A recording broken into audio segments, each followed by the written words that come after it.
¿Qué tal? Muy buenas tardes, bienvenidos todos al Colegio de Jalisco. Yo soy José Sosa y estaré moderando esta sesión en virtud de que uno de nuestros dos autores, el doctor José Jesús Ramírez, por causas fuera de su voluntad, no pudo acompañarnos, pero seguramente estará en línea y en su momento trataremos de recuperarlo. Pues agradecemos mucho la presencia y la asistencia de quienes nos estén viendo, tanto aquí en el colegio como por medio de las redes. Entiendo que las 4 de la tarde es un día complicado. Yo hoy en Guadalajara, pues al parecer el calor y el tráfico se pusieron todavía un poco más difíciles, pero bueno, ya estamos aquí para presentar la obra Políticas Educativas y Evaluación, lecciones y aprendizajes desde el uso de evidencia en el sistema educativo de Guanajuato. La obra es publicada por la Universidad de Guanajuato y sus coordinadores principales son José de Jesús Ramírez Macías, Sergio Cárdenas Denham y José Danilo González Peña. Al final de la presentación proyectaremos el QR porque la obra está concebida como una obra de distribución gratuita. Cualquiera podrá descargarla, aunque bueno, estaremos también muy atentos y muy pendientes para atender y recibir, digamos, cualquier comentario. Entonces, en ese sentido estaremos aquí. La dinámica que usaremos el día de hoy es pedirle primeramente al doctor Sergio Cárdenas haga una presentación global de tanto de los propósitos de la obra como de sus resultados, para que posteriormente el doctor Carlos Moreno del ITESO y su servidor hagamos los comentarios y después, en la medida en que el público lo considere pertinente, haremos una ronda de dudas, de comentarios, de preguntas para poder justamente pues dar la proyección a esta obra que, como verán, pues plantea una serie de temas que son más que importantes en la coyuntura que vivimos, pero que además tienen una trayectoria en términos de la reflexión de la política educativa de este país, que es en muchos sentidos una de las políticas más importantes. Me voy a permitir referir brevemente la ficha biográfica del doctor Sergio Cárdenas Denham para después pedirle que por favor nos presente brevemente la obra. Sergio Cárdenas Denham es un académico y consultor especializado en administración pública y políticas públicas. Obtuvo un doctorado en educación por la Universidad de Harvard y es maestro en administración pública y políticas públicas por el Centro de Investigación y Docencia Económicas. Ha trabajado como consultor para organizaciones internacionales como el Banco Mundial, el Banco Interamericano de Desarrollo y la UNESCO. Además, se ha desempeñado como coordinador regional del programa de escuelas de calidad de la Secretaría de Educación Pública y ha sido asesor en políticas públicas en la Secretaría de Finanzas del Gobierno del Estado de Aguascalientes. Actualmente es profesor en el Departamento de Administración Pública del CIDE y miembro del Sistema Nacional de Investigadores de la Secretaría Nueva de Ciencia, Tecnología e Innovación. También participa en la Global Education Innovation Initiative de la Universidad de Harvard. Y finalmente señalarles que su trabajo se centra en la investigación y desarrollo de políticas educativas innovadoras, buscando mejorar la equidad y calidad en la educación. Ha contribuido en la formación de capacidades individuales e institucionales en materia de investigación y evaluación educativa y ha estado involucrado en la divulgación de hallazgos relevantes entre tomadores de decisiones y miembros de la comunidad educativa. De hecho, la obra que hoy nos presenta se inscribe mucho en esta línea de provocar mejores decisiones públicas. Doctor Sergio Cárdenas, bienvenido y por favor le pedimos nos presente su visión de la obra. Gracias, muy amables. Pues, por supuesto, un agradecimiento al Colegio de Jalisco por recibirnos, al doctor Moreno, a Carlos y al doctor Sosa. Siempre es diferente cuando uno presenta cuando están tus maestros al lado. Bromeamos ahora que Carlos Moreno fue uno de mis profesores en maestría. Él terminó su maestría muy joven y yo la inicié muy tarde para explicar un poco el tema de edades, pero de hecho, además en un curso muy relacionado a esto, que era microeconomía. Pero como siempre en los artículos, los errores son del autor, los aciertos son del revisor o del maestro en este caso.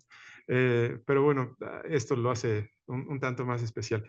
Yo básicamente quiero mencionar o responder a 3 preguntas con respecto al libro, un poco para dar una idea general de qué fue lo que intentamos. Yo voy a intentar responder a por qué lo compilamos, lo escribimos, cómo lo compilamos y lo escribimos y para qué lo hicimos. ¿Por qué lo hicimos? Alguna vez recuerdo que tuve la oportunidad de platicar con un investigador muy reconocido que generalmente tocaba temas de economía y esa vez había escrito algo de historia. Y bueno, estando por coincidencia en una misma sala, le preguntaba por qué había escrito ese libro.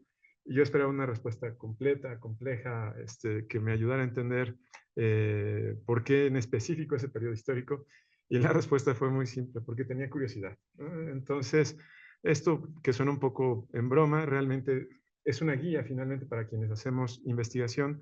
Tratamos de entender fenómenos que a lo mejor pueden ser muy aparentes o algunos comportamientos, situaciones que observamos de manera cotidiana, pero que requieren un poco más de profundidad, de conocimiento para poder comprender por qué pueden tener alguna u otra salida, como es el caso de la evaluación.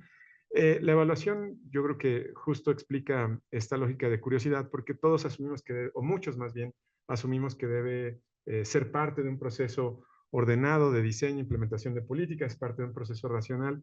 Pero hay una paradoja que de hecho intentamos abordar en este libro y en alguna actividad de investigación previa, que es por qué si se considera como algo racional, justificado, necesario, ¿por qué no tiene tanta influencia en las decisiones? Esa es un poco la razón por la que nos motivó, o una de las razones que nos motivó a escribir este texto.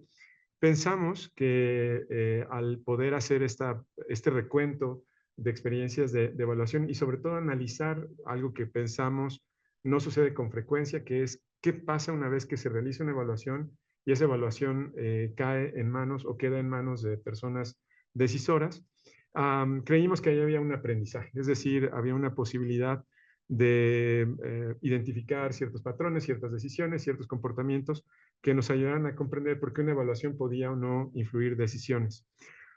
Fue también resultado de un trabajo de varios años con el gobierno de Guanajuato, una oportunidad que consideramos única porque hubo una continuidad en acciones de evaluación y también hubo una continuidad en ese diálogo sobre cómo se obtenía evidencia o nueva evidencia sobre algunos programas y cómo eso podría determinar algunas decisiones.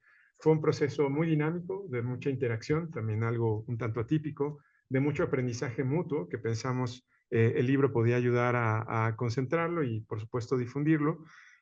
Y en general, algo que sí seguimos reflexionando, que fue una oportunidad típica que había que documentar.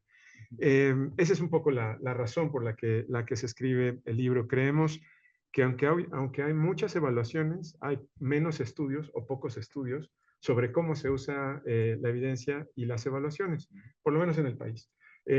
Obviamente en Estados Unidos hay una corriente pues de más años con mayor productividad en términos de qué sucede cuando se acerca evidencia a decisores, pero no es algo que se encuentre con tanta frecuencia en México y mucho menos en el ámbito educativo. Ahí creímos que había otra oportunidad para contribuir con este tipo de estudios. También pensamos que había argumentos, había una urgencia por sostener o proponer o fortalecer el interés en la evaluación. Ahora lo mencionaré, pero sabemos que es un contexto global, internacional, pero particularmente en México, cuando decidimos escribir el libro, había muchos retos sobre cómo no solamente promover, sino usar la evaluación. Esta lógica de gobernar no es ciencia, que varios movimientos políticos en diferentes países de la región y bueno, ahora lo vemos en Estados Unidos, presenta retos distintos porque entonces la racionalidad en la que se sustentan muchos de nuestros modelos de diseño de políticas y de utilización de información para incrementar la probabilidad de tener eficacia en la acción pública, pues obviamente son cuestionados de base. Entonces creíamos también que era una buena oportunidad. Y una final que creemos también es importante es que hay una comunidad de usuarios, de investigadores, entre evaluadores, investigadores y por supuesto decisores, que explica en buena medida, cuando uno ve un poco la historia de la evaluación, sobre todo la evaluación educativa en Estados Unidos, uno se da cuenta que fue un diálogo muy intenso entre decisores e investigadores por muchos años, que fueron creando una comunidad, que fueron estableciendo parámetros, que crearon incluso principios, valores, códigos de ética, códigos de comportamiento, y que fue la forma en la que se logró crear pues un conocimiento propio y una disciplina que ha tenido mucha influencia en términos de la orientación de políticas educativas. Creemos que esa comunidad no está tan consolidada en México y también pensamos que era una posibilidad de generar algún documento, quizá no teórico, más al contrario, algo que podría generar cierta oportunidad de uso, de conversación o incluso a lo mejor un texto hasta para enseñanza. Ese es el porqué. En el cómo, realmente estuvimos inmersos en un dilema porque creo que de forma errónea por muchos años se asumió que el investigador o el evaluador debía de mantenerse lejano del evaluado, ¿no? Era una lógica de objetividad, obviamente ficticia, poco productiva incluso. Y entonces entendimos muy bien que este proyecto había tenido un cariz, una línea, digamos, muy participativa. En realidad es un proyecto en el que los evaluadores tuvimos la oportunidad de colaborar directamente con decisores, de informarles, de debatir, de acordar y también de disentir. Y creemos que esto fue algo que justo cuando pensamos en el libro, no era nada más esta compilación de documentos de evaluación, sino que había una reflexión adicional sobre cómo se había dialogado, utilizado y sobre todo qué había pasado después de las evaluaciones, que en el libro lo verán, después de cada evaluación vienen algunas páginas donde precisamente se platica cómo se usó la evaluación. Entonces, digamos que el libro es como el cierre de este proceso de mucha colaboración, de mucha participación. Es una integración finalmente de diferentes proyectos. Debo mencionar que elegimos 5 o 6, pero debe haber alrededor de 12 evaluaciones que se hicieron en total.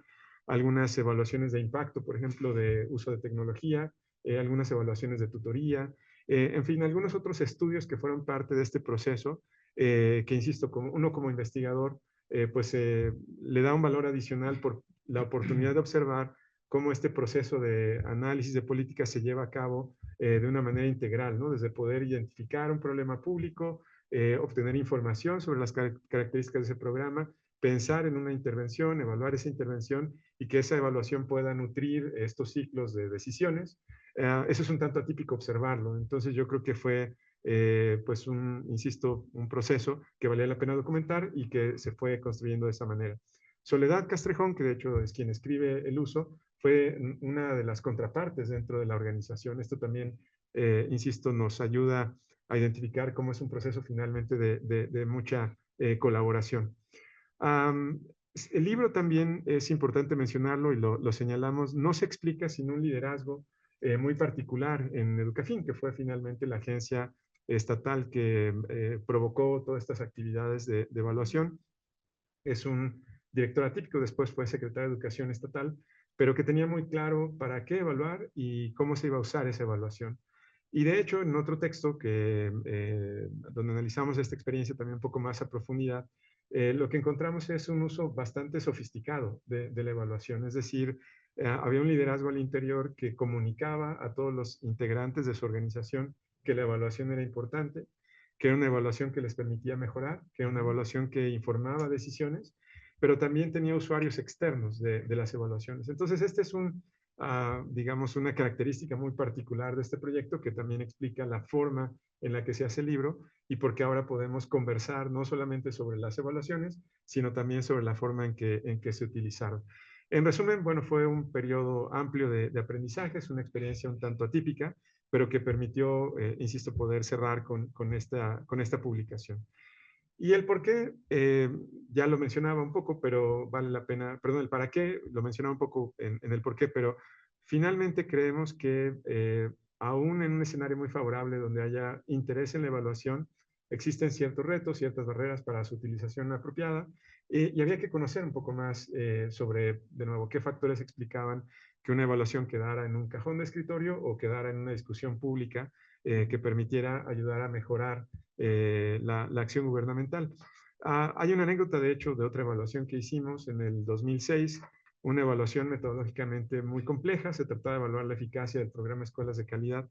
Cuando presentamos esa evaluación, nosotros, o el equipo más bien de investigación, estábamos muy contentos de todas las barreras metodológicas que habíamos superado, lo cual era muy bueno. Es decir, finalmente se podía decir si el programa tenía un efecto o no.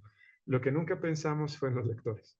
Y entonces cuando presentamos la evaluación, a nosotros nos marcó mucho porque no hubo una sola pregunta cuando se presentó ante docentes, que eran finalmente los usuarios finales o los usuarios principales de este tipo de evaluaciones. Y bueno, basados en esa anécdota un poco es pensar qué hicimos, qué debimos haber hecho distinto para que no solo cumpliéramos con este rigor metodológico, sino que también tuviera mayores probabilidades de uso.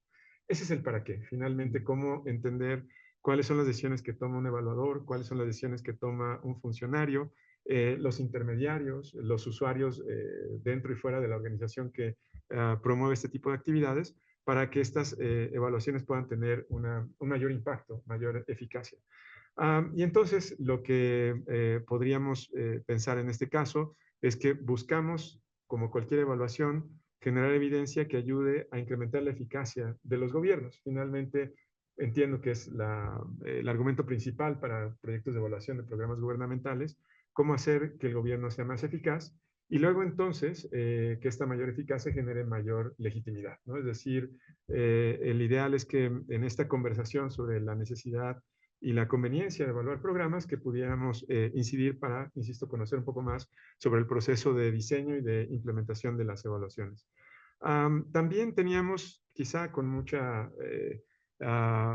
optimismo, teníamos la expectativa que se convierta en un libro de enseñanza. Finalmente es un texto, creo, no muy complejo, muy apropiado, pensamos, para poder hacer reflexionar a quien tiene interés en desarrollar o utilizar herramientas de evaluación. Esa fue una segunda expectativa que intentábamos cumplir. La tercera, también ya lo había mencionado, es fortalecer esta comunidad de evaluadores. No en un sentido formal, porque por supuesto hay incluso asociaciones civiles de evaluaciones, más bien en esta red informal de personas que son entusiastas de la evaluación, forman parte de proyectos de evaluación, pero también que promueven su uso.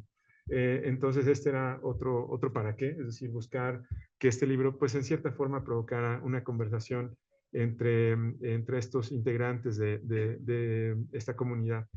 Y una cuarta que no es explícita, pero creo que es muy importante recordar y señalar, se está viviendo una época donde la postura anticientífica pone en duda nuestros supuestos, incluso como disciplina, ¿no? Es decir, se asume que es más importante la popularidad que la eficacia, ¿no? En algún momento también se asume, como se ha dicho públicamente por más de un dirigente, que gobernar no es algo que requiera un acompañamiento científico, es más de intuición, es más de consulta, es más de asamblea incluso.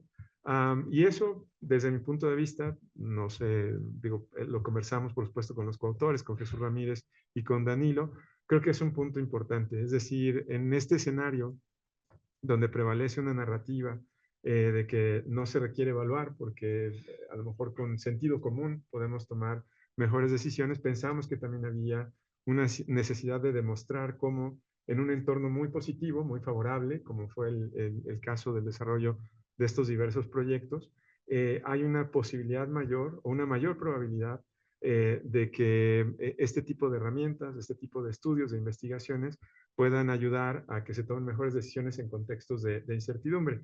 No necesito abundar, ustedes lo conocen mucho mejor, estos retos que enfrentan los decisores, particularmente con esta lógica de que la racionalidad se modifica conforme el lugar en el que estés y el tiempo, el contexto en el que estás diseñando una política.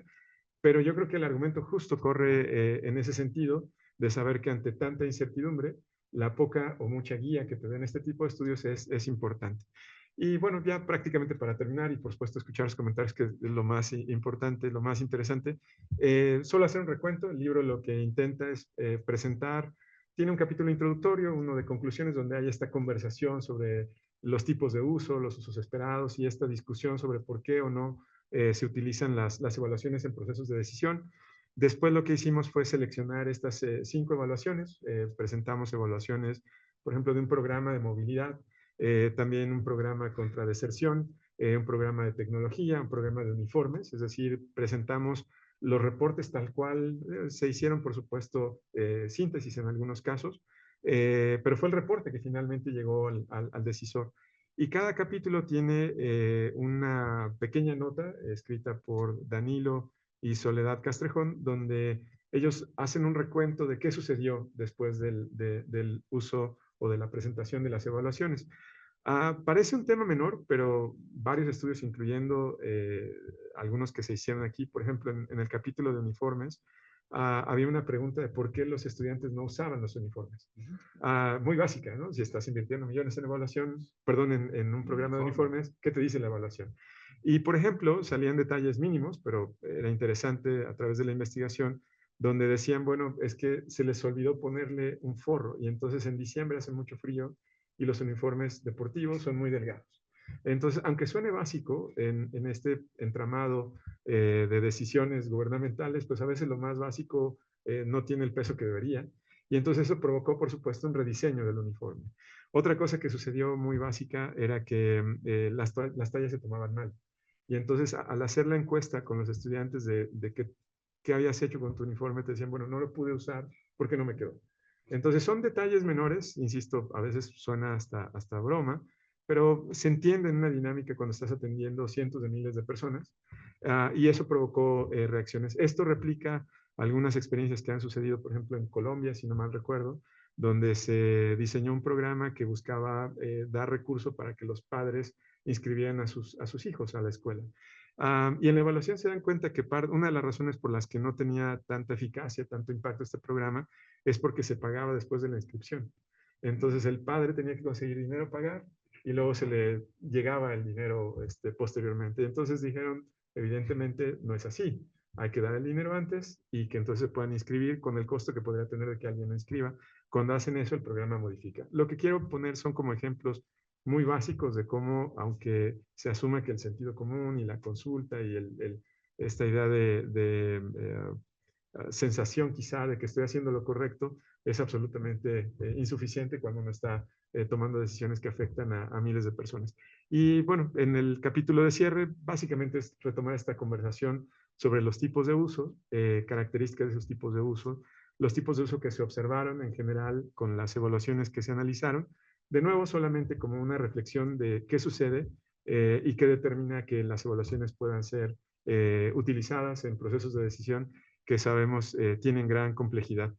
Finalmente, solo resaltaría que, bueno, uno como evaluador, pues es un observador externo, con cierta comodidad a veces, ¿no? Las decisiones que se puedan tomar, pues uno no influye mucho más allá de lo que uno puede sugerir, detectar o resaltar en una evaluación, pero yo creo que este proyecto, al menos en mi caso, pues dejó un gran respeto por los decisores cuando hacen su trabajo con esta intención real de cambiar o resolver problemas públicos. Evidentemente, no es una actividad simple y yo creo que como disciplina, como comunidad entre decisores y evaluadores, ese será el gran reto, cómo poder pensar en evaluaciones, investigaciones, estudios que puedan realmente apoyar a esos decisores que día a día están enfrentando retos enormes para resolver problemas públicos. Bueno, aquí terminaría por ahora y por supuesto abierto a cualquier comentario y reacción. Muchas gracias. Pues doctor Sergio Cárdenas, agradecemos muchísimo. Me parece que es una síntesis apretada pero justa. Yo creo que sí nos muestra sobre todo el contexto de la motivación del libro. Es muy sorprendente saber que son por lo menos 12 evaluaciones y no solo las 5 incluidas, más los capítulos de introducción y de análisis al final. Pero bueno, por suerte tenemos con nosotros a Carlos Moreno Jaimes, que seguramente nos va a hacer una radiografía mucho más completa y sobre todo siempre con esta característica del análisis puntual. Carlos Moreno Jaimes es doctor en políticas públicas por la Universidad de Texas en Austin. Ha sido profesor visitante Fulbright en la Universidad de Texas en Austin, investigador visitante en el Centro de Estudios México-Estados Unidos de la Universidad de California en San Diego, investigador visitante en el Instituto de Políticas Públicas y Gobierno de la Universidad de Guadalajara e investigador asociado del Centro de Investigación y Docencia Económicas, CIDE. Es especialista en descentralización del gasto público y evaluación del desempeño de gobiernos locales.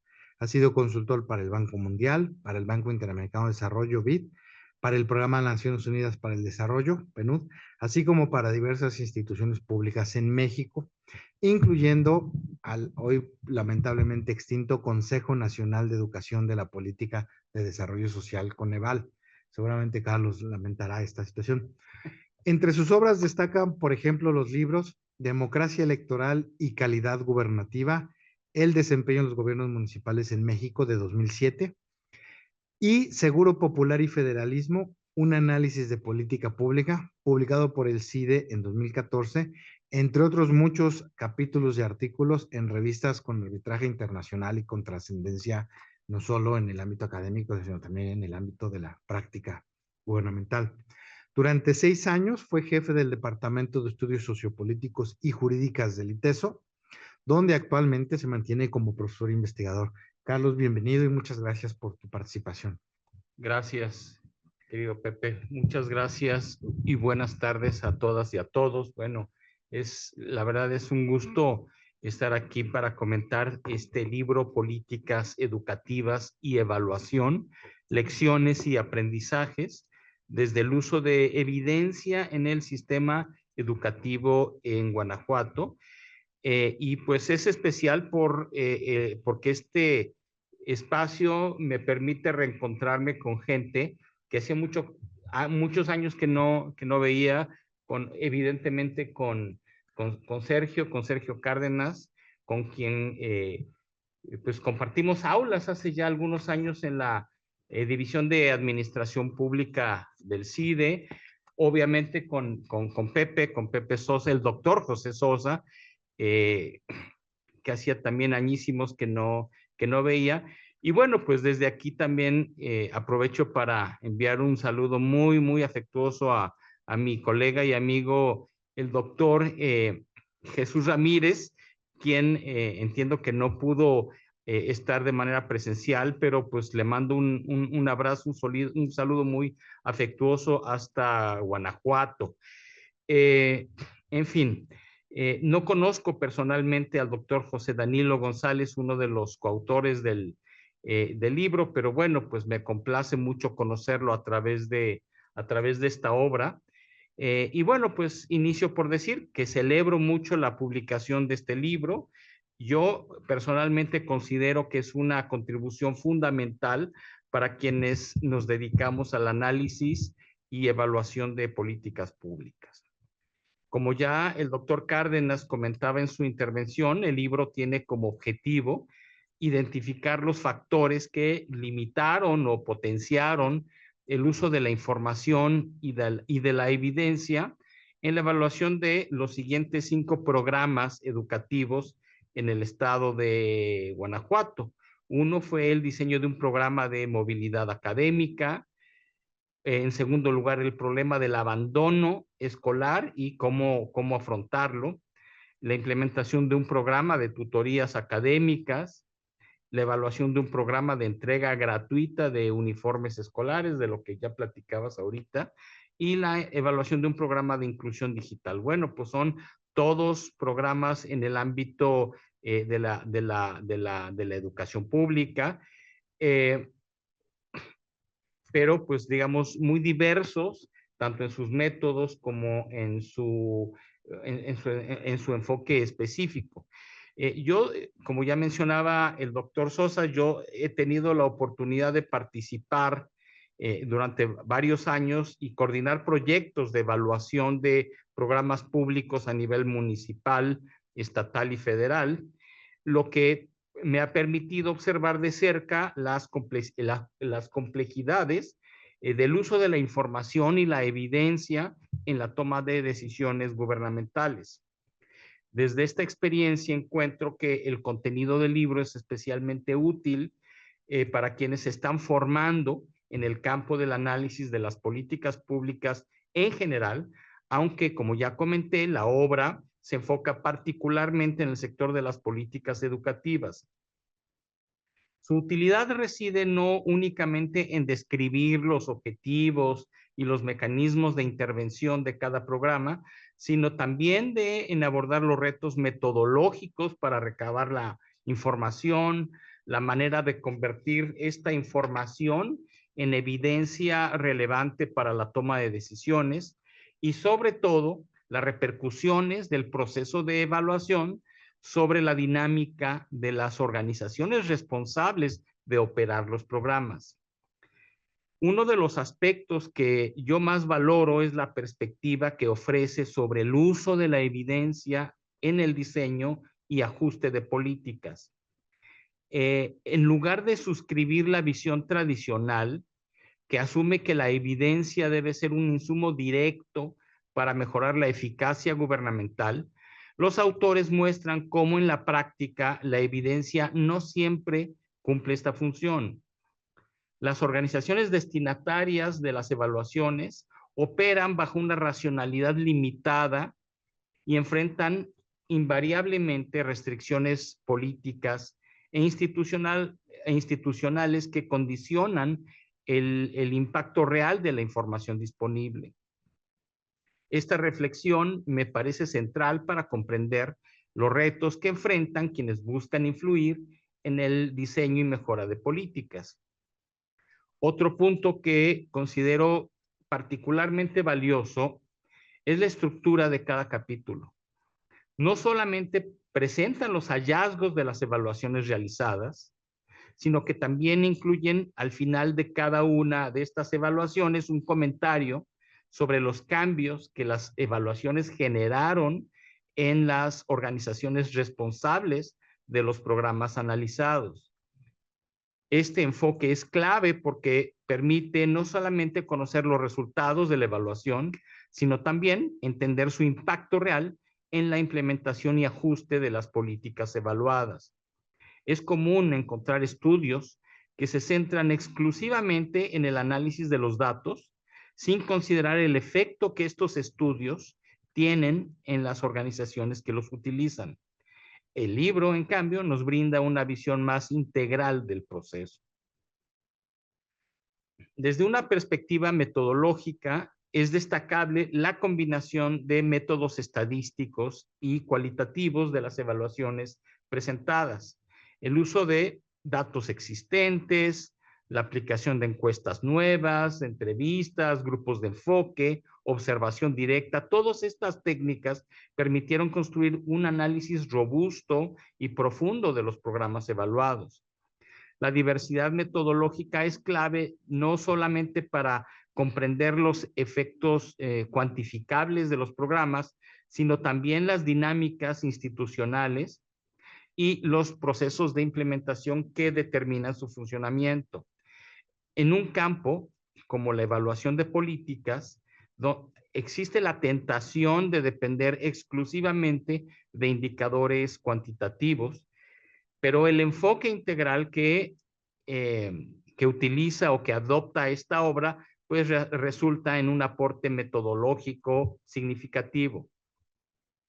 Un aspecto que me resultó interesante en particular es la tipología que en el capítulo de conclusiones utilizan para clasificar los usos de las evaluaciones.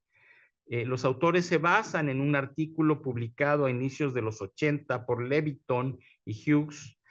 Estos autores clasifican los usos de la evidencia en tres tipos: instrumental, conceptual y simbólico.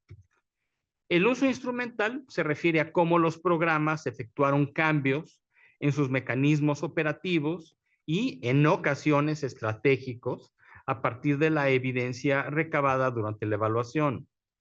El uso conceptual tiene que ver con cómo la evidencia logra influir en la manera como los actores involucrados conciben el problema público en cuestión y la teoría del cambio propuesta por una política pública. Finalmente, el uso simbólico se refiere a cómo la evidencia sirve para justificar o legitimar decisiones previamente tomadas, muchas veces para persuadir actores clave sobre las ventajas de continuar o ampliar el programa. Me llamó mucho la atención que en la mayoría de los casos analizados, los autores encuentran que los resultados de las evaluaciones tuvieron más bien, o sea, mayoritariamente un uso conceptual. Y esto de alguna manera contrasta con mi propia experiencia como evaluador de programas públicos, donde he observado que las evaluaciones, cuando alcanzan algún tipo de repercusión, suelen utilizarse sobre todo para realizar modificaciones operativas a los programas, pero rara vez conducen a una transformación en la manera como los tomadores de decisiones conciben los problemas y la teoría del cambio de cada programa. En este sentido, los hallazgos del libro invitan a una reflexión sobre los mecanismos a través de los cuales la evaluación puede influir en la concepción de los problemas públicos y en el diseño de políticas más eficaces. Finalmente, quiero cerrar con una reflexión sobre el diseño de políticas públicas en México. La visión más ortodoxa sobre la hechura de políticas asume que el proceso de formulación sigue una secuencia lógica. Primero se identifican los problemas públicos, luego se diagnostican sus causas y finalmente se diseñan alternativas de solución basadas en evidencia. Sin embargo, la realidad es que este proceso generalmente ocurre en el orden inverso. Primero se crean los programas y después se busca justificar su existencia a la luz de la evidencia disponible. Es lo que Cohen, March y Olsen, grandes teóricos de la organización, identifican como soluciones en busca de problemas, desde su concepción de que muchas organizaciones actúan como anarquías organizadas, tal y como ocurre con las organizaciones gubernamentales.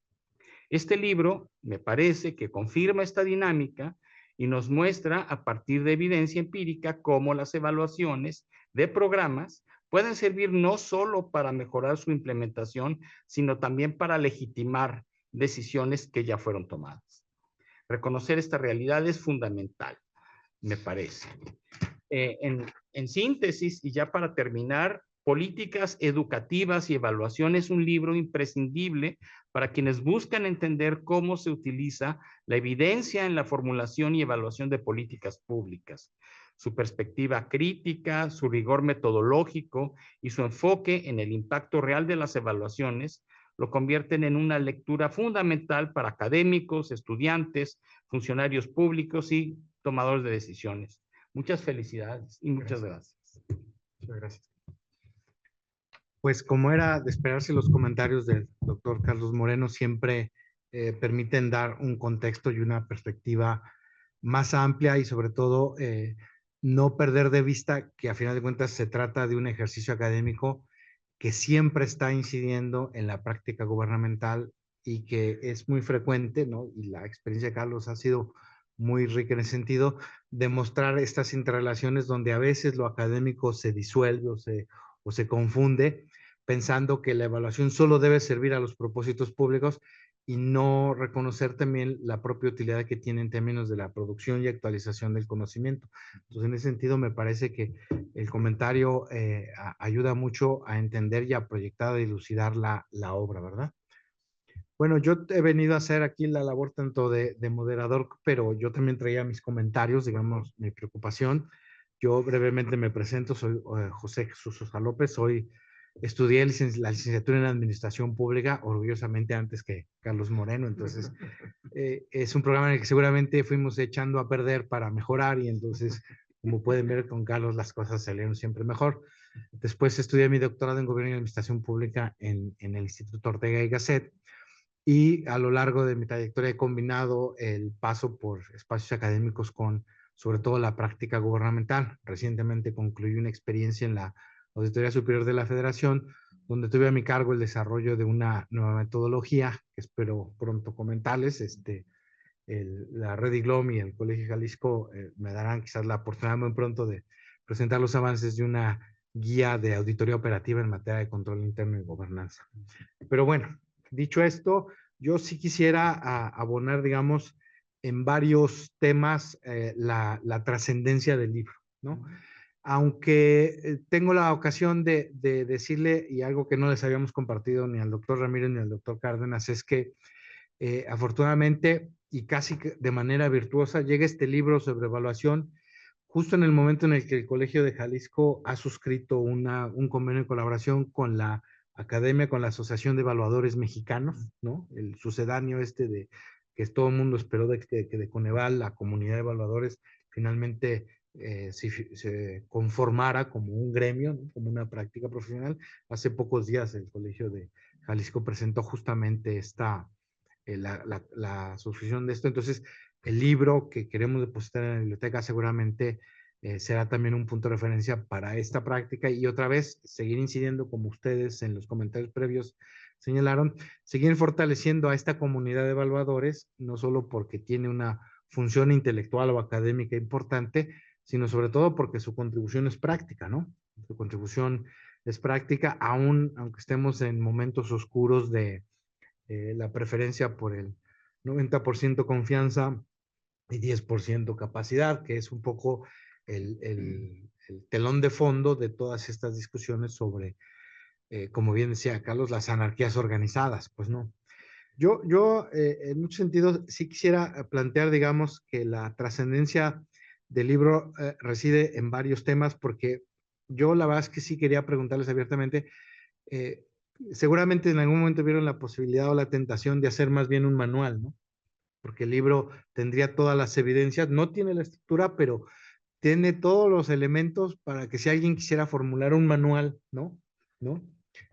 Al estilo de García Márquez, ¿no? De la triste historia de la Cándida Heréndira y su malvada abuela, es decir, la triste historia de cómo los procesos de decisión y la evidencia a veces tienen encuentros y a veces tienen desencuentros, como sobre todo los capítulos inicial y final del libro dan cuenta, ¿no? Y donde además, supongo Carlos coincidirá conmigo, en que hay que evitar este encanto a veces demasiado necio de que pues vamos buscando las buenas prácticas y las buenas prácticas es que nadie se equivoca y todo es bueno. Entonces, si vamos a inscribirnos en el paradigma de las políticas públicas basadas en evidencia, nada puede ir mal. Y lo cierto es que esta obra nos deja estupendamente bien parados en, primero, hacer a un lado esta ingenuidad y segundo, reconocer que aunque como conocimiento válido y aprovechable, la evidencia no necesariamente es procesable, porque como decía Carlos Moreno, las dinámicas institucionales pueden ser un poco absurdas, es decir, tengo la mejor evidencia y sin embargo no tengo la capacidad para incorporarla a mi proceso ni de diseño, ni de mejora de la implementación, ¿no? Es decir, a mí en particular, por la propia experiencia de Jalisco, me llamó mucho la atención el caso de los uniformes escolares, porque Jalisco es probablemente el campeón nacional de donde todas las autoridades se pelean por ser los primeros en que dan el paquete de útiles escolares con la mochila, con el color y con el logo del líder que en ese momento quiere ser trascendente, ¿no? Y me recordó mucho porque en ese sentido, creo que no hay una sola evaluación del programa de útiles escolares en Jalisco que nos hubiera... Sí hay evaluación. Ah, bueno, pero me parece que las evidencias y los aprendizajes no han llegado, ¿no? Entonces, reiteramos la importancia de la obra en términos de que hay que articular positiva y virtuosamente. Yo en términos de mi sesgo profesional, tengo que decirles que no puedo resistir la tentación de decir que este libro también me complace mucho porque es una obra que yo he de usar para seguir insistiendo ante estudiantes en la importancia de distinguir que no es lo mismo administración pública que gestión pública. A mí me parece que la obra echa muchísima luz sobre muchos de los procesos de gestión pública que no sé si para bien o para mal hemos dejado de estudiar, ¿no? En el masivo proceso de desinstitucionalización en el que han estado expuestas nuestras instituciones, quizás los procesos se han dejado de ver y mucho de la cultura institucional, de la cultura política administrativa, ¿no? No necesariamente se ha reconocido. Y yo creo que este libro aporta muchos elementos en términos de gestión pública, porque nos deja ver que el enfoque de la búsqueda de evidencias y de su incidencia desde el enfoque evaluativo da también pauta sobre los marcos epistémicos en los que los decisores públicos actúan, lo complejo que puede ser traducir una evidencia científicamente válida a un proceso que no tiene ninguna aspiración de ser científico, ni siquiera técnicamente depurado, sino de tomar las decisiones que hagan que las políticas, programas y las acciones cotidianas contribuyan a la eficacia o a lo que nuestro maestro Luis Aguilar todo el tiempo nos enseñaba, a veces con ironía, a veces con sarcasmo, de las tres Cs, ¿no? La eficiencia, la eficacia y la efectividad, que, bueno, siguen ahí reinando desde lo oscuro, ¿no? Pero que en muchos sentidos el libro me parece que sigue abordando la cuestión de la importancia de la gestión pública y de tomar en cuenta este contexto de valores, este contexto de cultura político-institucional, político-administrativa, de los decisores, ¿no? Los decisores, a final de cuentas, aunque estén al más alto nivel, tienen implicaciones sobre las cuestiones mucho más operativas y bueno, yo no puedo hablar con soltura de la enorme carga valorativa que tiene analizar o evaluar las políticas educativas. A lo mejor quienes me acompañan en esta mesa sí podrían dar cuenta de la enorme complejidad que implica, porque no es un marco epistémico cualquiera, o sea, no es infraestructura, no es agua, no es ni siquiera estos ámbitos que ahora tenemos tan cargados de valores de la cuestión del medio ambiente, de la ecología, ¿no? De esta idea bueno, son básicamente discusiones éticas, ¿no? O filosóficas. Bueno, el contexto de las políticas educativas me parece que es además que siempre tiene de fondo esta sobrecarga cultural que las políticas educativas han tenido históricamente, de que se espera que las políticas educativas resuelvan casi cualquier problema, ¿no? Desde la corrupción sistémica, ¿no? Hasta los problemas de ortografía o por qué en las redes sociales está prohibido escribir correctamente, ¿no?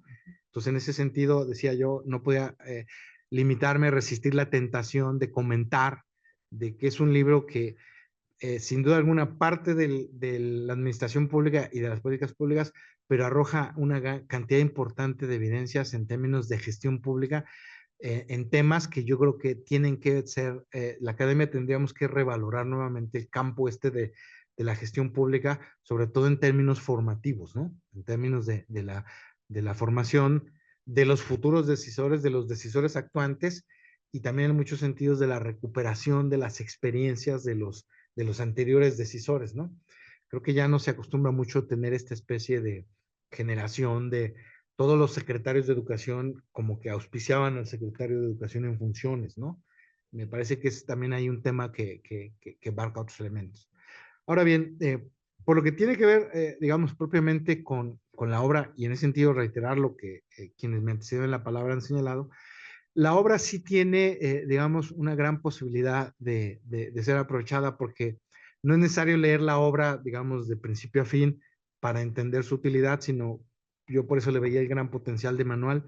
Se puede escoger qué parte uso, el último capítulo o el primero o cualquiera de los casos, para poder tener, digamos, un abordaje tanto analítico de cara a escribir una tesis de maestría, ¿no?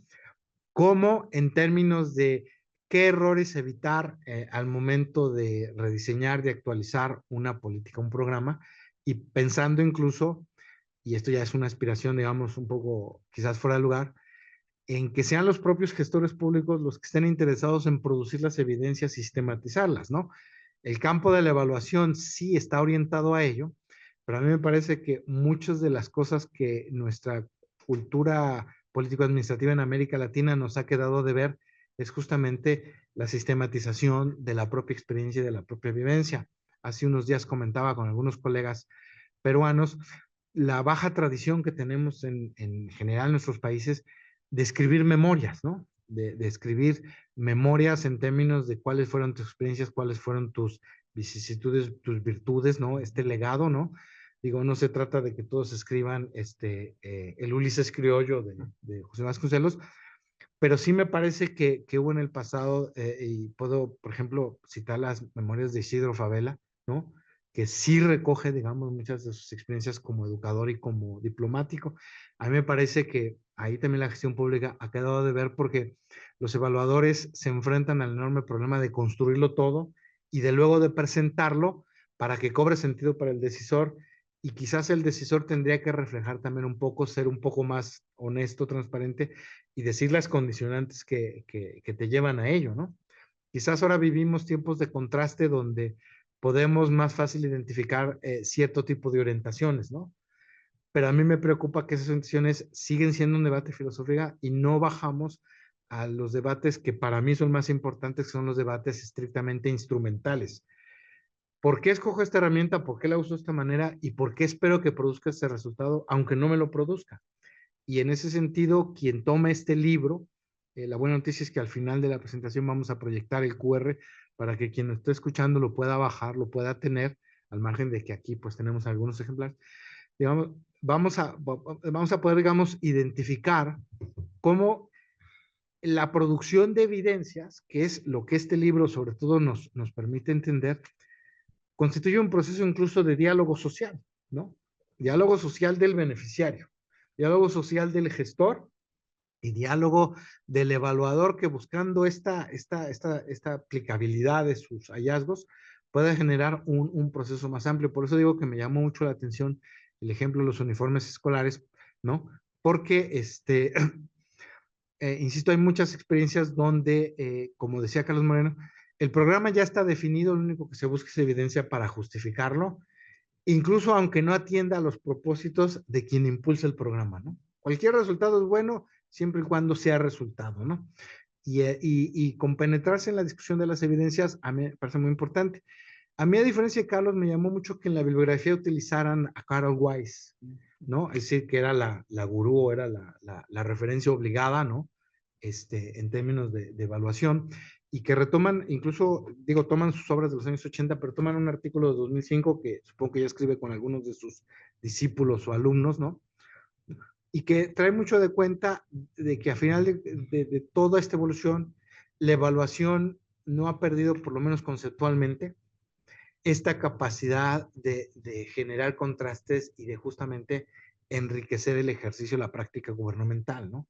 Y en ese sentido a mí sí me llamaba la atención, porque el artículo que tú marcabas sí me parece que es muy relevante, pero yo no dejé de llamar la atención de que, o dicho de otra manera, parece que sería una especie de pecado original dejar de citar a Weiss en evaluación, o sea, como que no puede dejarse de citar a Weiss, así como algunos podrían decir que no puede dejar de citarse a Luis Aguilar en gobernanza, ¿no? O en políticas públicas, ¿no?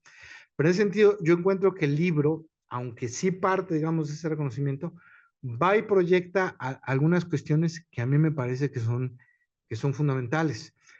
Desde mi experiencia reciente, yo encuentro que el libro, además, llama la atención sobre algunas preocupaciones, digamos, mucho más coyunturales, si me permiten la expresión. Es decir, yo personalmente estoy muy impactado por el proceso de profunda desinstitucionalización que hemos vivido.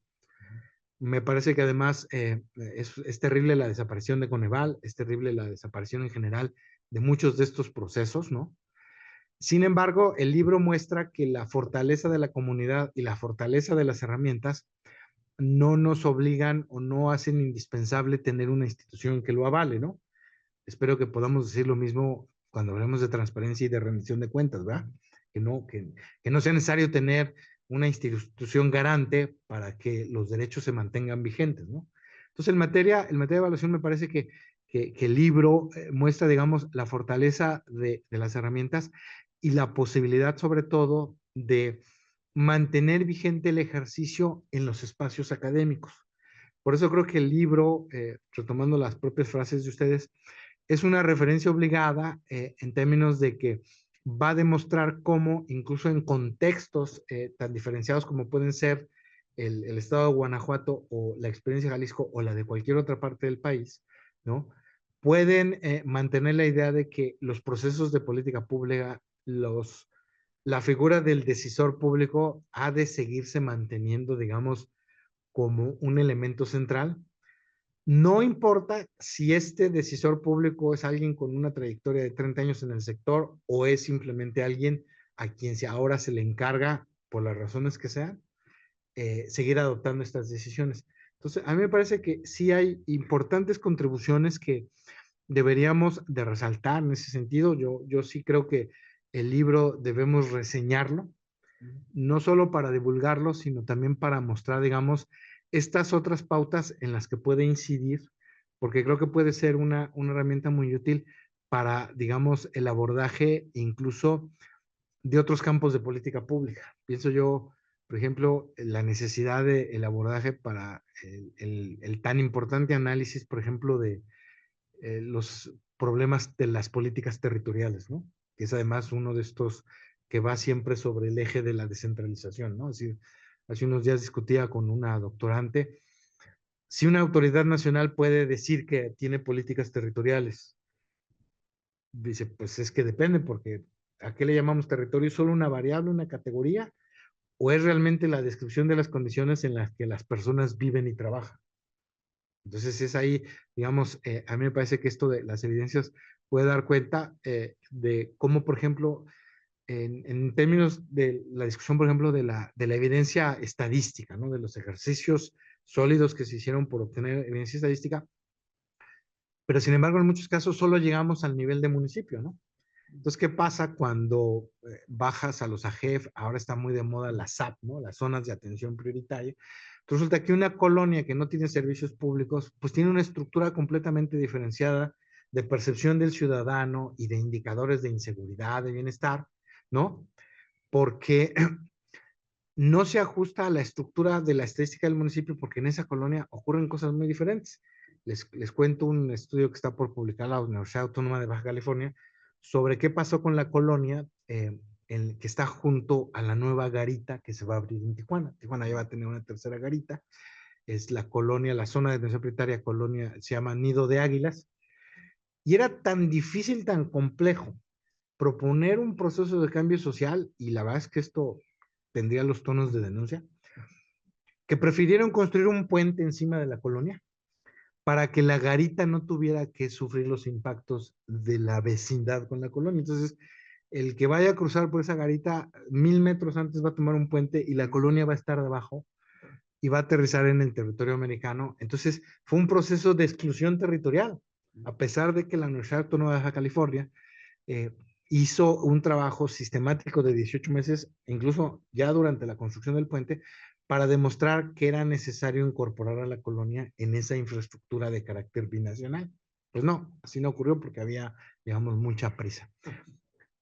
Este libro se asocia enormemente, digo, es una lástima no haber tenido el libro cuando el estudio de la UABC está llevando a cabo, porque seguramente los reportes que ellos hicieron, como no dan cuenta de la evidencia, no van a poder, digamos, producir elementos para modificar las futuras decisiones, no sobre nuevas garitas, sino sobre cómo va a trabajar esa garita, esa estructura nueva de comercio internacional, si seguimos teniendo tratado de libre comercio, ¿verdad?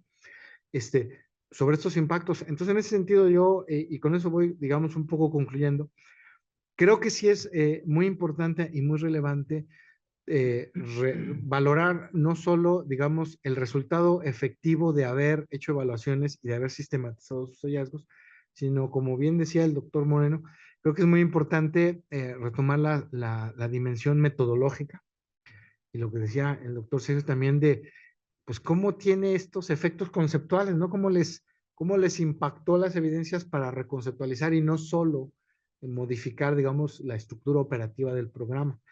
Y entonces yo creo que en ese sentido, esta obra tendría que ponernos también de cara a los desafíos que desde la academia y desde la sociedad civil están acrecentándose en términos de asegurar que sigamos produciendo evidencia que permita que las políticas públicas no sufran de una regresión que algunos colegas llaman esta idea de que estamos volviendo a la era del café para todos, ¿no? O sea, todas las políticas públicas, pasamos de la focalización, pasamos de todo esto, y estamos viendo la idea de que no, para todos, a todos les doy una pensión, a todos les doy una beca, a todos les doy el mismo instrumento, porque eso es lo que va a resolver el problema, no importa las diferencias en los contextos individuales, familiares, comunitarios o territoriales, ¿no? El ejemplo de la colonia Nido de Águilas en Tijuana muestra claramente la necesidad de seguir aplicando enfoques que particularicen y demuestren, ¿no? Y sobre todo que no perdamos la posibilidad de que esta importancia de los deseos públicos implique sí un ejercicio de modulación, un ejercicio de adecuación mucho más específica, mucho más aterrizada, que no limite que la curva de aprendizaje de la variable eficacia gubernamental pueda seguir teniendo movimientos y no sea simplemente una línea horizontal como algunos quisieran plantearla. Yo con eso concluiría mis comentarios. Y bueno, abrimos un poco ahora la discusión. No sé si quieran tener una segunda reacción o si alguien en esta sala quiere comentar, quejarse o decir alguna cosa. Tenemos disponible un micrófono en la sala por si alguien quisiera comentar. Sí, con mucho gusto. Nada más, si tú mismo pudieras tomar el micrófono en la esquina para que la gente de internet también te pueda escuchar y nos digas, por favor, tu nombre y referencia. Buenas tardes. Mi nombre es Estuardo Gómez. Soy profesor aquí en el Colegio de Jalisco y auditor de desempeño en el Auditorio Superior del Estado de Jalisco. Dos preguntas. creo que principalmente para el doctor Cárdenas. En las evaluaciones que se practicaron a estos programas, se realizaron evaluaciones de impacto y en su caso, ¿con qué tipo de métodos? ¿Experimentales, cuasi experimentales? ¿Y qué retos se enfrentaron en ese tema? Y la segunda pregunta es sumamente, me parece que el tema de el uso de la evidencia cuando se trata de la evaluación es como el tema de frontera en esta subdisciplina, ¿no? ¿Por qué?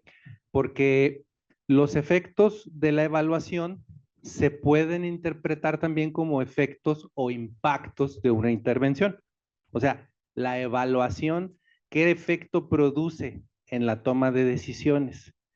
Y entonces, estos usos que bien documentados, como los comentó el doctor Moreno, instrumental, cognitivos o simbólicos, o incluso mezclas de estos, o las consecuencias que derivan de la evaluación. ¿Cuáles podrían considerarse que son los factores o los factores clave que inciden en la toma de decisiones a partir de la evidencia que se ha captado en esta investigación? De acuerdo. Esas son las dos preguntas. Sí. Gracias. Muchas gracias, Pablo.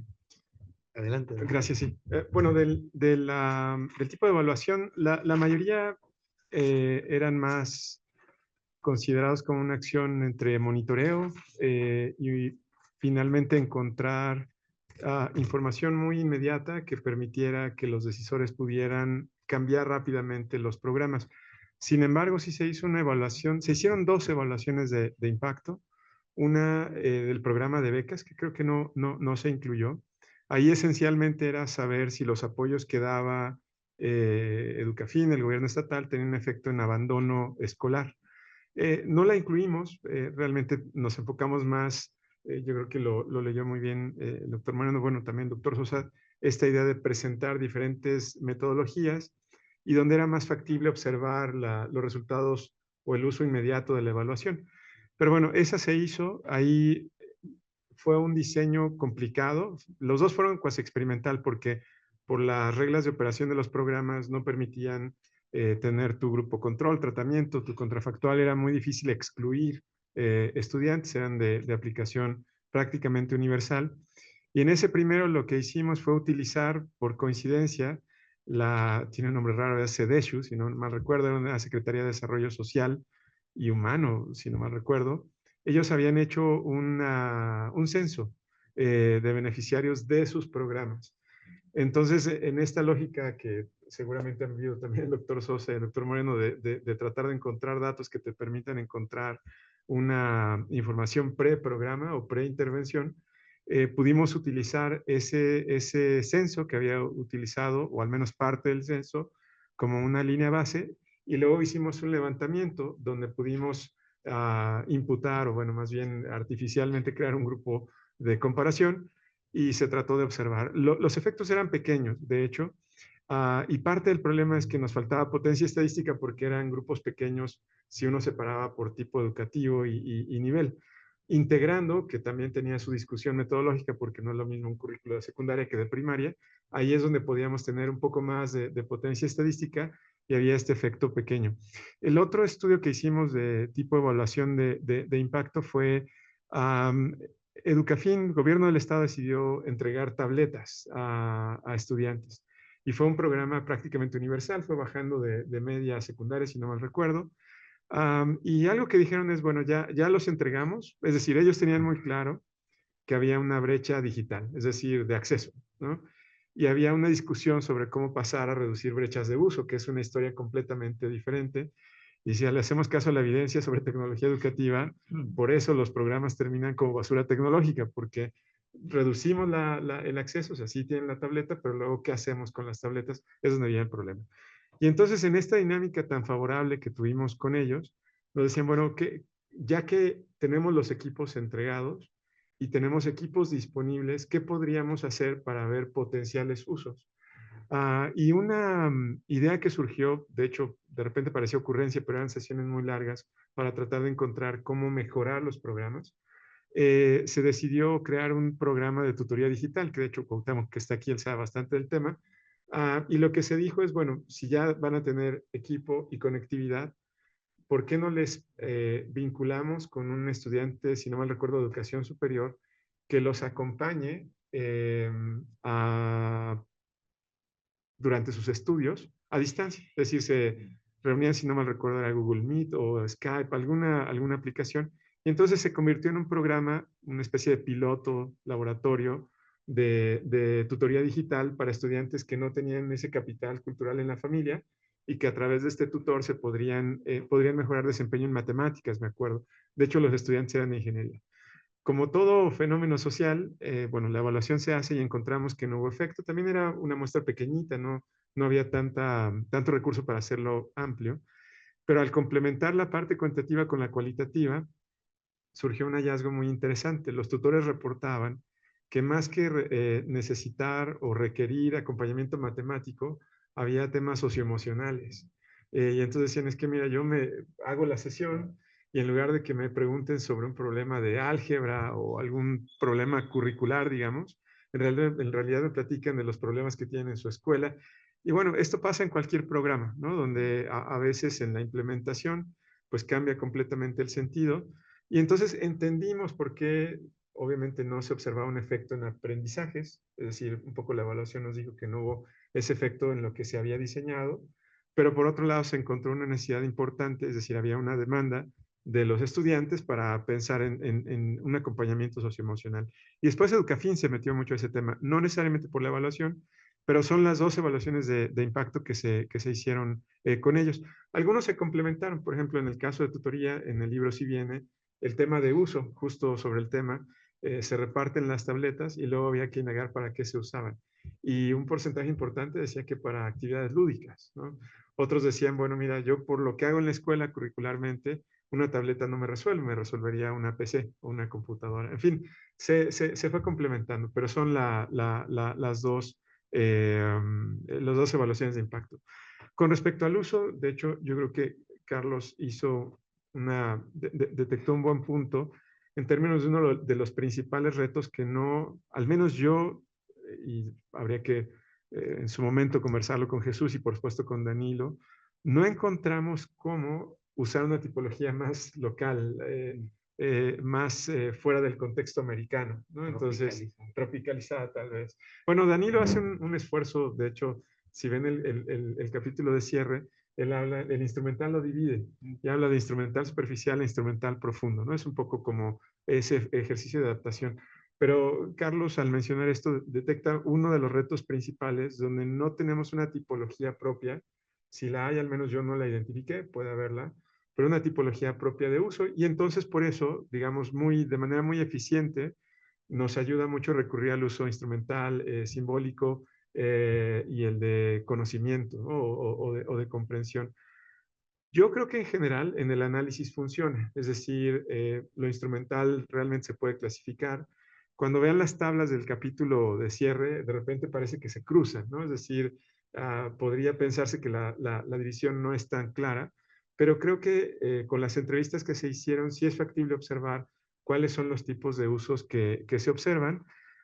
Y hay dos aprendizajes que de hecho también encontramos en un libro previo donde ahí sí profundizamos más en el uso, en términos de análisis de estos factores que ahora le comentaré, pero y, en principio el uso más esperado es el instrumental, o sea, si llega la evaluación y yo modifico el programa basado en lo que aprendí.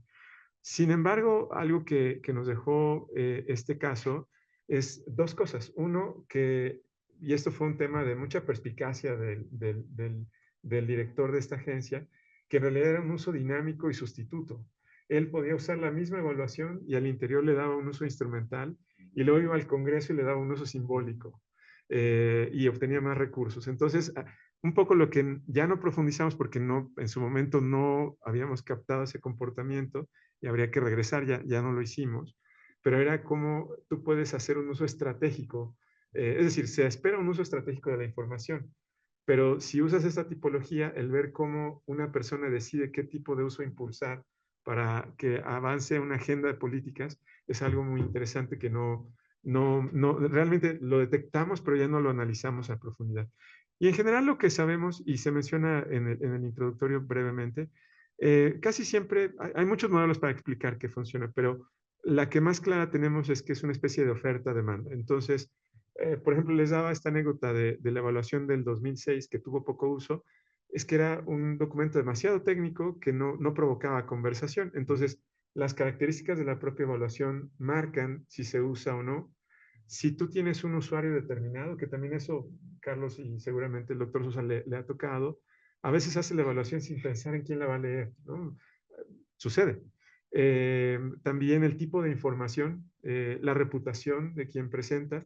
Digo, esto también hay que analizarlo muy cualitativo, pero no va a ser lo mismo un investigador independiente que un investigador del Colegio de Jalisco o del ITESO. Hay un tema de reputación que también pesa en términos de uso y así algunos otros en términos de la oferta. Por parte de la demanda, por supuesto cuenta mucho, por ejemplo, el periodo de gobierno en el que está, el liderazgo, o sea, la cabeza, la formación de la cabeza, quiénes están en el equipo, experiencia previa en evaluaciones, el propio uso de la evaluación, si es una evaluación por una auditoría externa, va a tener un impacto muy diferente que si es una evaluación de alguien que está diseñando su propio programa.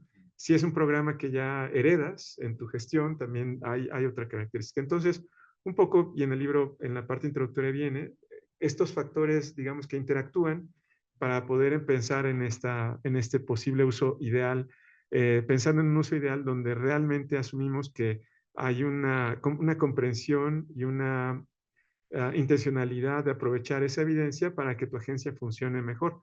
Que nos lleva al punto del doctor Sosa, sobre todo con la participación, o bueno, no puedes omitir a Weiss, porque de hecho ella fue de las grandes investigadoras, no solo del tema, sino además de las que en su momento en la comunidad insertaron esta discusión entre uso y utilización de evidencia. Era como este énfasis en no perder de vista en la comunidad de evaluadores que lo que se hace tiene un uso distinto que una investigación cualquiera. Pero bueno, eso es un poco la respuesta, pero encantado de seguir conversando si hubiera algún punto que no toqué. No, digo, un breve comentario a propósito de lo que decías de la manera de comunicar los resultados de la evaluación. Yo a estas alturas de la vida estoy plenamente convencido de que tenemos que ser capaces de que el ciudadano no experto nos entienda. Sí, claro, claro. Sí, debemos lograr eso, ¿no? Sí. O sea, cuando utilizas métodos estadísticos, modelos multivariados, es muy difícil. Y la verdad es que ya hay maneras para comunicar esos resultados de manera mucho más llana y entendible. Y también aprovecho para hacerte una pregunta que pues yo y seguramente muchos de los que nos hemos dedicado a esto hemos vivido, que es la resistencia natural de las organizaciones evaluadas a la evaluación. ¿Cómo se rompe esto, sí, ¿no? En tu experiencia? Claro. Este último punto es muy importante. De hecho, cuando les decía que es un caso atípico, en verdad lo es. Yo cuento como anécdota y si Soledad está escuchando, le dará risa. Cuando ellos se acercan al CIDE, fue algo completamente aleatorio. Literal, yo era el último que estaba, recordarás, el área DAP, ¿no? Alejada del acceso, en fin. Yo estaba por azar en mi cubículo y alguien toca la puerta, ¿no? Que era una funcionaria de Educafin. Y me dice, oiga, es que queremos evaluar nuestros programas. Vine a México, he tenido reuniones en varias instituciones, no acordé una reunión con ustedes, pero quisiera ver si el CIDE estaría interesado en evaluarnos. Te imaginarás, no haciendo algo, pues te saca de incluso lo que estás pensando en ese momento, y además con cierta incredulidad, por justo el punto que dice Carlos, hay una natural resistencia a la evaluación. Entonces yo, la verdad, la veía con mucha curiosidad, decir, bueno, pero ¿de veras quieres que te evaluemos? Sí, queremos, mi director me dijo que necesitamos evaluar los programas para mejorarlos. Digo, ¿estás segura de lo que estás pidiendo? Incluso te pueden despedir si te hacemos una evaluación y el programa dice que no estás dando resultado, te pueden despedir. Sí, lo sé y lo queremos hacer. Un poco para responder a la pregunta de Carlos, lo que dijimos, bueno, te proponemos algo. Muy bien el entusiasmo, perdona mi incredulidad. Hagamos un seminario y ahí te presentamos sin ningún costo, no hay contrato, o sea, no es un tema de querer adquirir alguna ventaja. Te hago un seminario, vamos a Guanajuato y te explicamos lo que es la evaluación, solo para estar seguros que estamos hablando el mismo lenguaje. Adelante. Entonces se hizo ese seminario y a partir de ese seminario, que quizás es una de las cosas que más nos funcionó, en términos de siempre tener muy claro qué entendemos ambos por evaluación, cuáles son nuestros principios de acción. Por ejemplo, nunca nos lo pidieron, pero sabían también que nunca lo hubiéramos aceptado, modificar resultados, ¿no? O no publicar resultados. Ellos lo entendieron muy bien, pero esto es muy atípico. En general, yo creo que Carlos lo señala bien, cuando tú llegas a evaluar a alguien que no tiene un interés propio, digo, a ustedes probablemente les ha tocado, siempre hay esta barrera y las estrategias que utilizan son desde darte información incompleta, retrasarte la información, seleccionarte, ¿no? Es muy común de que, bueno, voy a hacer entrevistas y llegas y es el niño mejor evaluado de la escuela, ¿no? Y es al que tienes que entrevistar o al papá más entusiasta, al presidente de la asociación de padres, en fin. Ese es el tipo de manifestaciones de resistencia, algunas más pasiva que otras, pero pensando yo en la pregunta, Carlos, yo creo que incluso ahí sí se podría escribir un manual sobre eso, sobre todas las estrategias que podrías usar, pero pensando, al menos la que a nosotros funcionó muy bien fue esa, de dejar muy claros cuáles son las expectativas tanto de ellos como nuestras, yo creo que es una.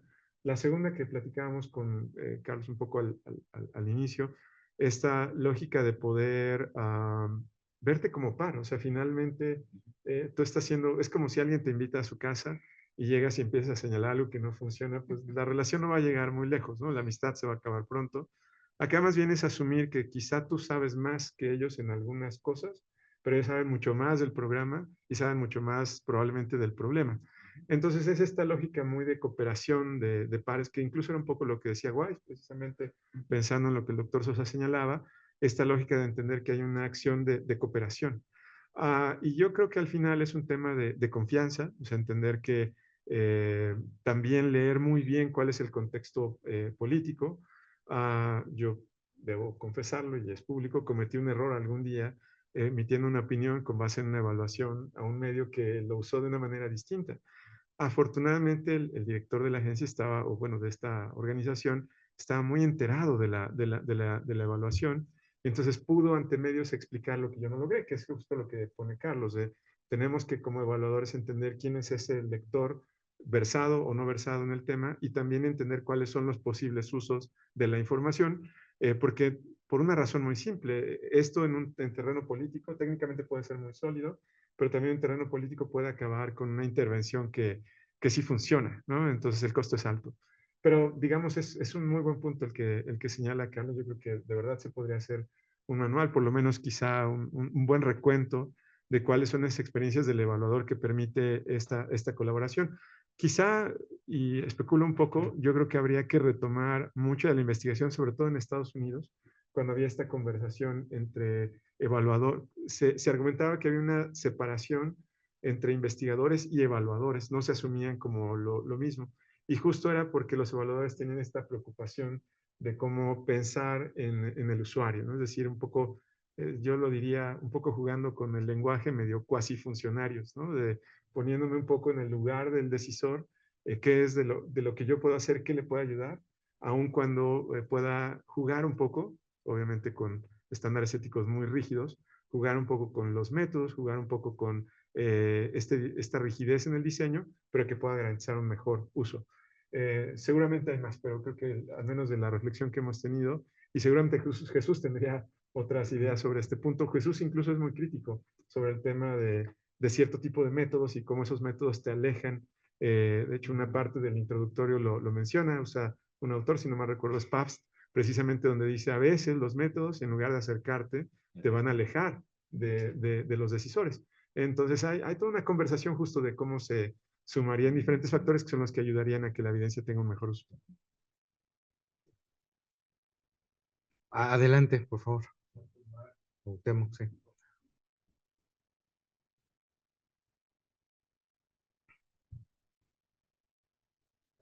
Préndelo, creo que, por favor, préndelo. Bueno, me voy a poner aquí.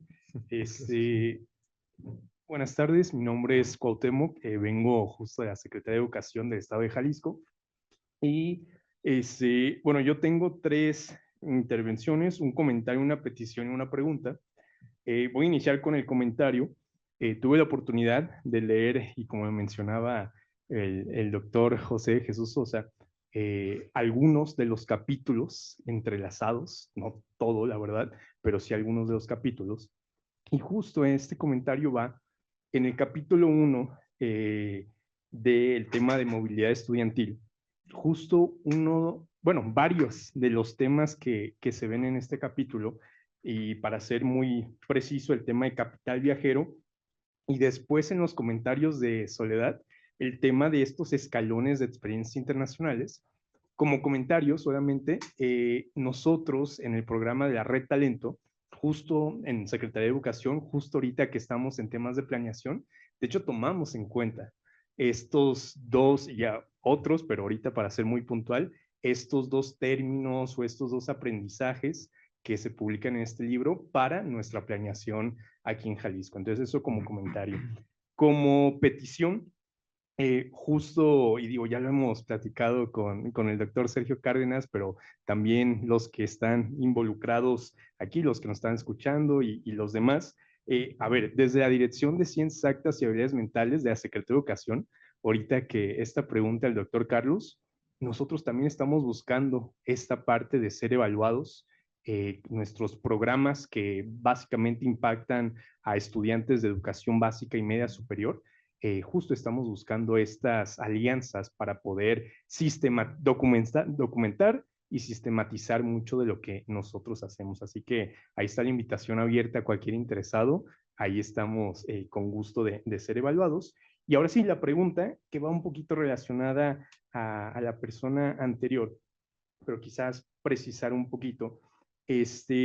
¿Cómo decidieron, Sergio, qué metodología usar en cada uno de los capítulos? Y a la respuesta anterior, entiendo entonces que no viene los resultados como totales de cada evaluación, porque algo que me sorprende, por ejemplo, es que el capítulo 1 de movilidad estudiantil sea una evaluación más cuantitativa, en contraste, por ejemplo, el capítulo 3 de tutorías, que sea una evaluación más cualitativa, que yo en mi mente pensaría que quizás pudiera haber sido al revés o se pudiera complementar. Claro. Entonces, sí, ¿cómo fue esa decisión de qué metodología usar para cada uno de los capítulos de los programas?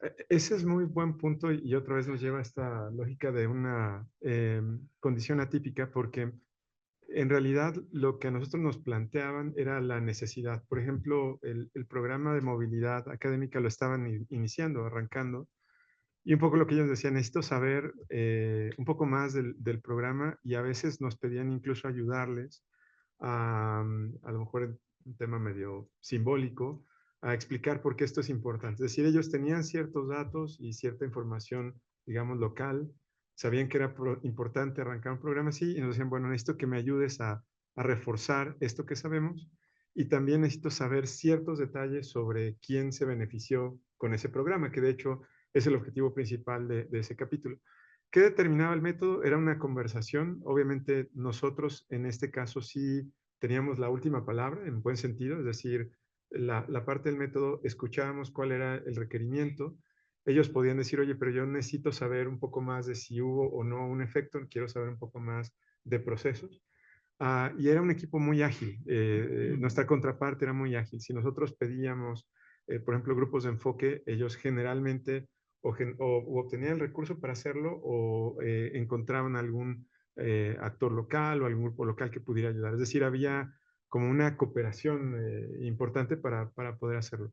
Por ejemplo, en el caso de movilidad, ahí se pudo levantar datos, que también era otra ventaja. Si nosotros sugeríamos que podía hacerse cuantitativo, ellos también podían ayudarnos. Incluso, insisto, fue atípico, se llegó a contratar a las mejores encuestadoras del país para tener los mejores datos sobre ciertos programas, como en el caso de movilidad. En el de movilidad hay un tema muy importante, porque no nada más era quién usaba, sino además un dato que surgió, y ahí lo presentamos, Y de hecho ese se convirtió en un artículo publicado en una revista nacional. Lo que encontramos es que había al estar impulsando este programa, estaban provocando desigualdad, un sesgo. Y entonces, digo, era algo esperado, pero había que medirlo y probarlo. La gente de mayor capital económico eran los que hacían uso de la movilidad internacional, la de menor recurso de la movilidad nacional y de menor recurso de ninguna movilidad, ¿no? Entonces... Y el sesgo de género. Exacto, también. Correcto, correcto. Entonces, un poco lo que quiero decir es que nosotros valorábamos que con ciertos métodos podíamos demostrar ciertos factores que eran importantes para la discusión sobre focalización, por ejemplo. Creo que ese era un criterio. Pero también había otros casos, como en el de tutoría, que además, incluso por un tema del tamaño de muestra, y que había más interés en la implementación. Por ejemplo, en el caso de la tutoría, era una ONG que estaba trabajando con gobierno estatal, que tenía un modelo ya muy armado, entonces era más rígido, ¿no? Y por el tamaño y por el tipo de interacción, era un poco como decir, a ver, ¿qué sucede en las aulas? Porque de ahí quiero ver si puedo crear mi propio modelo de tutoría. O sea, había necesidades diferentes. Y en esta conversación se decía, bueno, creo que esto es más de tipo cualitativo. Y a veces incluso, digo, para decirlo llanamente, era hasta un tema de recursos, ¿no? Hay tiempo, hay recurso para levantar información o no. Si no lo hubiera, entonces se hacía de otro tipo. Por ejemplo, con ellos hicimos otro estudio, solo para dar una idea de, en este caso, de la demanda. En plena pandemia, ellos tenían mucha preocupación sobre empleabilidad juvenil. Y entonces pidieron, oye, necesitamos un estudio que pueda estimar cuál va a ser el efecto para empleo de jóvenes. Y obviamente no puede salir a entrevistar, no tenemos datos, no puede hacer observación. Entonces, de manera natural se fue a una encuesta electrónica, por ejemplo. Entonces, una combinación, pero sí, quizá lo que resaltaría, digamos, como lección, es que había un nivel de comunicación excelente, exacto, sí. Había mucha confianza. O sea, yo sabía que cuando ellos sugerían algún programa, no había una agenda política detrás. O sea, realmente tenían una necesidad de conocimiento sobre un proceso específico que igual iba a nutrir otros programas. Y a su vez ellos también sabían que si nosotros proponíamos un cierto tipo de método, no había ningún interés más que poder generar la información más confiable, robusta y amplia posible. Y había este nivel de confianza. Entonces así es como se fue integrando. Algunos eran mixtos, por ejemplo, en el de uniformes fue mixto, o sea, teníamos información levantada con encuesta cuantitativa y también la cualitativa, que fue la que nos dijo, digo ahí como broma, una de las razones por las que no gustaba el programa es que el uniforme escolar se parecía mucho a un uniforme de vendedores de helados, ¿no? De los Bonais, de hecho. Entonces, eso no sale en una encuesta. Entonces, en un grupo de enfoque dice, no, es que no nos gusta que nos digan los chicos Bonais. Y entonces eso provocó que cambiara el tipo de uniforme. Entonces, al final hay una conversación muy de método, muy de investigación, para poder decir esto es lo más sólido, lo que me puede dar más información, y una discusión mucho más de uso y de viabilidad de llevar a cabo el estudio como ha sido diseñado. Pero insistiría, y yo creo que es justo la pregunta que hacía quien te antecedía, ¿cómo creamos esas condiciones? ¿Cuáles son esas condiciones? ¿Y dónde habría esta posibilidad de replicar una experiencia tan favorable como esta? Que, bueno, haciendo un paréntesis, probablemente va a ser en este caso con el interés que hay en evaluación y con los evaluadores locales, ¿no? Podría ser una segunda experiencia exitosa, digamos, de este tipo. Gracias. Al contrario. Bueno, pues no sé si hubiera algún otro comentario. Si no, hemos cubierto adecuadamente el tiempo que tenemos asignado. Gracias. Estaríamos entonces concluyendo la presentación. Como habíamos ofrecido al inicio, se va a proyectar en la transmisión el QR del libro para que quien lo quiera consultar, pues lo pueda tener directamente en su versión electrónica. Y bueno, depositaremos aquí algunos ejemplares en la biblioteca del Colegio de Jalisco. A lo mejor vamos a abusar del doctor Moreno, le vamos a pedir que él deposite un ejemplar adicional en la biblioteca del ITESO.